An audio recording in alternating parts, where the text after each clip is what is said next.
shoulder external rotation, ballistic isometric.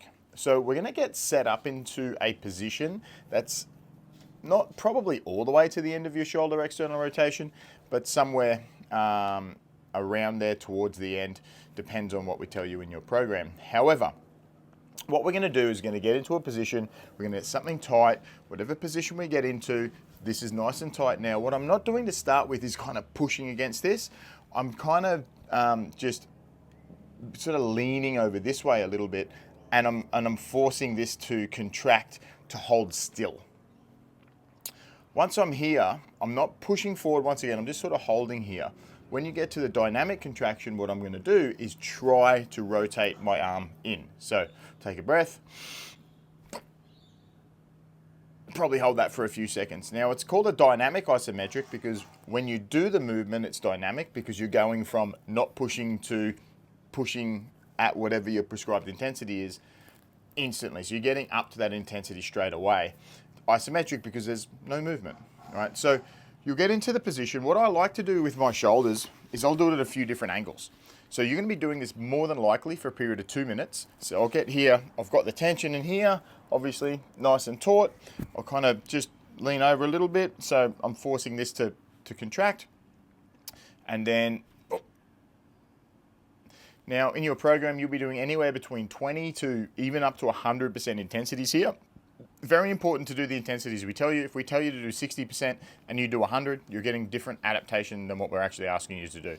But what I like to do is I'll probably get here with my arms straight ahead. I'll get here at about 45 degrees, and then I'll get around here with a horizontally abducted arm. So I'm getting all the different tissues with all those different angles.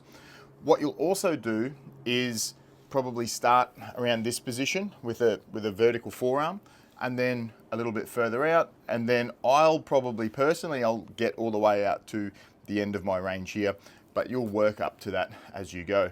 Either way, this is 2 minutes. So let's just say for argument's sake, I start here and I'm doing this for 2 minutes.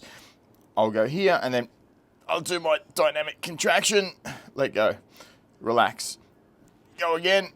Now let's say I did that for 40 seconds here. I'll keep the tension as I come back a little bit to change the angle.